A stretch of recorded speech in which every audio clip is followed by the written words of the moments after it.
Bem, sejam mais uma vez bem-vindos ao estudo de Obsessão e Desobsessão da Sueli Caldas Chuva.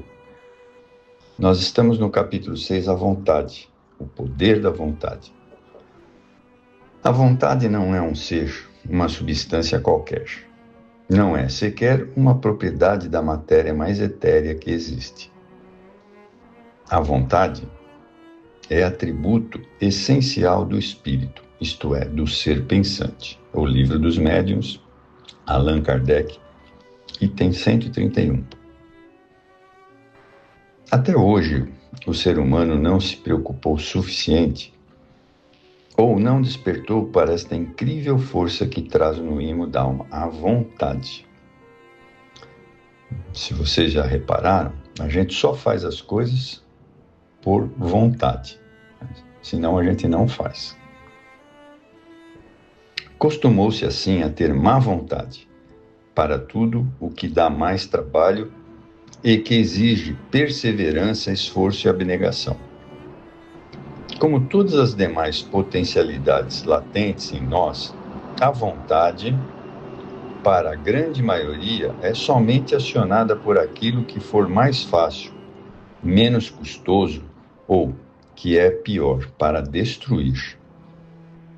Aos que padecem de problemas obsessivos, deve-se lhes esclarecer o quanto é essencial a sua própria participação no tratamento, que deles mesmos dependerá, em grande parte, o êxito ou insucesso de alcançar a cura. A primeira providência nesse sentido de mudar a direção dos pensamentos, modificar o estado mental, é arejar a mente, higienizando através de pensamentos sadios, otimistas, edificantes.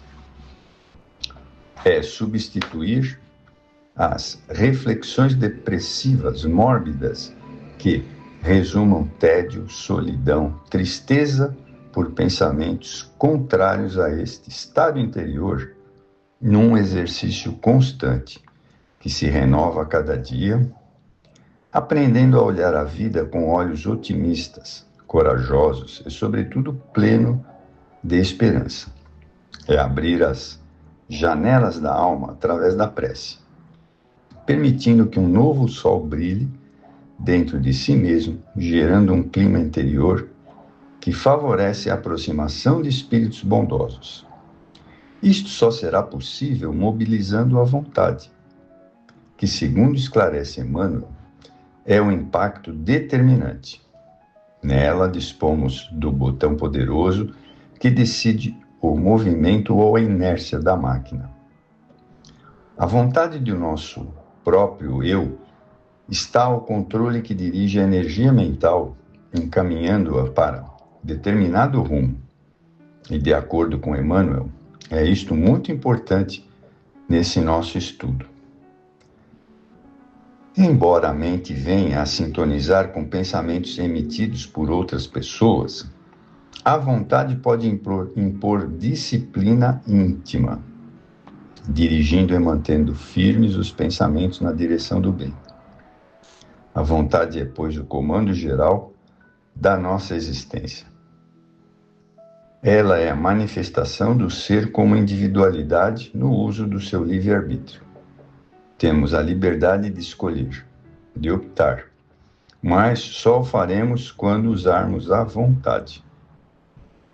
A conscientização do enfermo para este ponto é fundamental, para que ele compreenda a sua participação no processo de desobsessão, na sua autodesobsessão, enquanto simultaneamente se realizam os trabalhos desobsessivos no centro espírita, nas reuniões especializadas.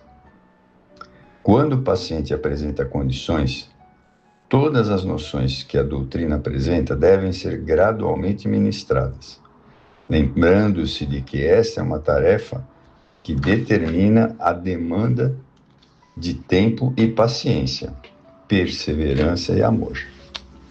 Esse capítulo é bem pequenininho e já terminou. Aí nós vamos iniciar o capítulo 7, que chama Terapia da Caridade. Porquanto tive fome e me deste de comer, tive sede e me deste de beber, careci de teto e me hospedastes, estive nu e me vestistes, achei-me doente e me visitastes, estive preso e me fostes ver. Em verdade vos digo, todas as vezes que fizerdes a um destes mais pequeninos dos meus irmãos, foi a mim que fizestes. Jesus. Todos necessitamos nos engajar nos serviços do amor ao próximo. Há tantas dores na Terra, dores que surgem ao nosso redor, que crescem e se avolumam e que dominam os seres humanos. Há tanta dor caminhando pelas ruas do mundo, gritando no silêncio por socorro, clamando ajuda, cujos gritos somente serão captados pelos corações sensíveis, dispostos ao amor e à caridade. Então, uma coisa que ajuda muito nas desobsessões é fazer caridade, mas ajuda muito mesmo. Por quê? Porque a gente vai estar em contato com pessoas que estejam em situações muito piores do que a nossa. E ajudando essas pessoas, a gente começa a se ajudar também. Mas vamos continuar. Há tanta dor ao nosso lado e muitas vezes fechados, encastelados em egoística preocupação com os nossos problemas íntimos, não havemos, embora seja imensamente mais intensa que a nossa própria dor. A benfeitora espiritual Joana de Ângeles nos alerta: ameniza tuas provações, ajudando outros sob a dolorosa cruz de provações sem nome. A fome de amor perto do teu leito de queixas. Está no livro Dimensões da Verdade, de Joana de Ângeles. E nós, que já recebemos a bênção do Consolador, já estamos consolados pelo entendimento que ele nos faculta. Devemos o amor impostergável de procurar amenizar as dores cruciantes daqueles que sofrem duplamente, pois aliam ao próprio sofrimento os sentimentos de revolta, impaciência, nervosismos, que são, em última análise, falta de fé. O obsediado, quando do início do seu tratamento, deve ser interessado de que o labor da caridade em nome de Jesus é fator primordial para a sua melhora interior. Através da disposição que o paciente apresenta para este serviço, da sua perseverança e boa vontade, conseguirá ele, aos poucos, ir convencendo o seu obsessor da sua renovação moral, o que, indubitavelmente, representará um fator positivo ao seu favor. Bom, o que acontece aqui é o seguinte: quando o obsessor ele nos observa, ele está nos vendo naquela época em que éramos aquele espírito que fazia mal a ele. Ele não consegue perceber que nós somos espíritos diferentes hoje. Então, na medida em que se faz a caridade, eles começam a perceber que nós mudamos, somos outras pessoas. Então, por isso que a caridade é algo muito importante no processo de desobsessão. Mas vamos continuar aqui. Quando Joana de Ângeles nos diz a fome de amor perto do seu leito de queixas, alerta-nos para que olhemos em torno de nós, porque certamente estaremos cercados de irmãos em situações mais dolorosas e que, auxiliando-os, estaremos concomitantemente amenizando as nossas provações, tornando mais leve e suave o nosso fardo. Mas, para isso, é preciso esquecer de si mesmo, para se preocupar e ajudar aos outros que gemem e choram em situações mais aflitivas e que não possuem conhecimento espírita para fortalecê-los. Temos em nossa família um caso que, embora não sendo um problema de obsessão, explica bem o conselho desta quão querida benfeitora. Um parente nosso, J, aos 66 anos, sofreu no período de 1 ano 2 infartos. Sendo espírita militante, desses que trabalham no anonimato e perseveram na seara que lhe foi confiada com a maior abnegação, ao ser hospitalizado,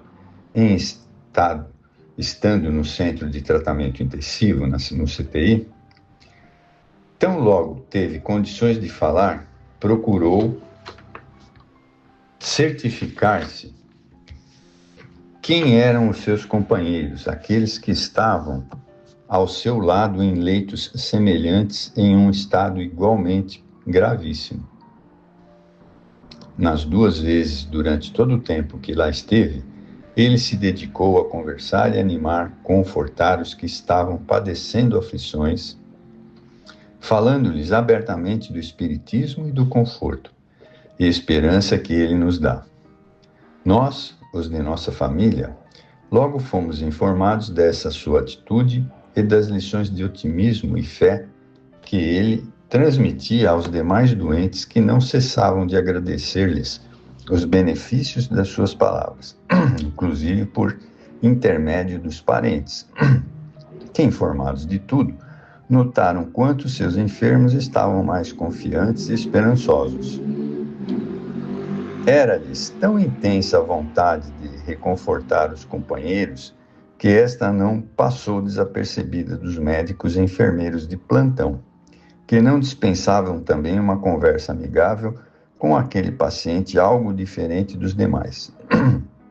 Tempos depois, quando do segundo infarte, este bem mais grave, J teve que ir a São Paulo, onde foi operado pelo Dr. Zerbini, afamado cirurgião no Hospital da Beneficência Portuguesa. Durante esse período pré-operatório, J dedicou-se a animar os companheiros de quarto, lendo com eles, inclusive, trechos do Evangelho segundo o Espiritismo, que eram atentamente ouvidos por todos aqueles que acreditam nas bênçãos dos céus. Como a dor une as criaturas. Por momentos breves em suas trajetórias terrenas, aqueles seres se encontraram em situações quase idênticas, mas só um trazia acesa e cultivada a chama da fé. Só um possuía a coragem, a serenidade para suportar estoicamente todas as angústias da expectativa, entregando-se confiante nas mãos do Criador. Só um possuía explicação e entendimento racional da dor e a visão ampliada, além dos limites da vida material.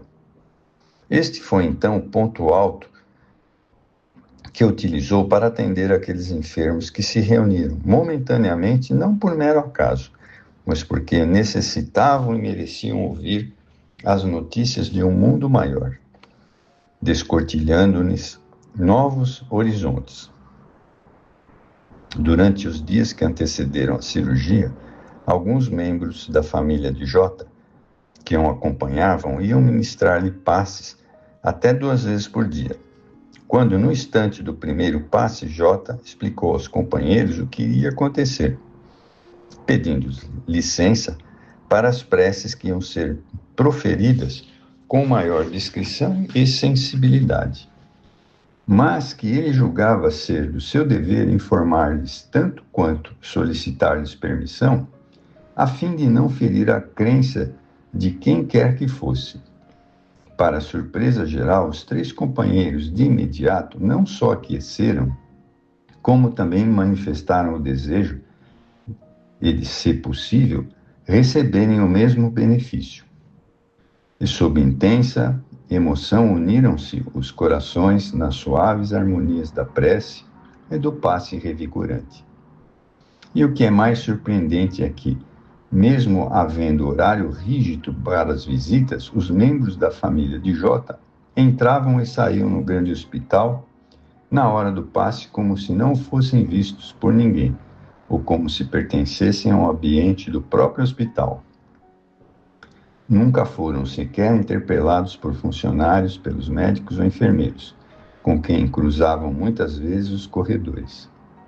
Após a cirurgia, permaneceu no CTI, o J, por tempo recorde, 40 horas, quando o comum é no mínimo 48 horas.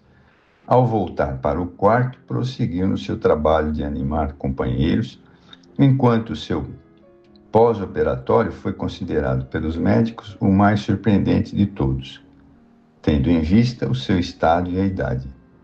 Em menos de 48 horas, J já se levantava e andava pelo quarto. E daí porque passou a ser citado em todo o andar do Hospital Paulista, como modelo de força, vontade e coragem. Aos que muitos não sabiam é que ele, tal como aconselha Joana de Ângeles, se dedicou a amenizar as próprias dores, atendendo em nome de Jesus as dores em torno do seu leito. O melhor, sem sombra de dúvida, para todos nós é sair da nossa cela pessoal e ir ao encontro dos irmãos em humanidade, lembrando que atendê-los estamos fazendo ao próprio Cristo. Então, fica aí a lição para que todos nós possamos colocá-la em prática um dia de nossas necessidades. Muito obrigado, espero que tenham aproveitado bastante.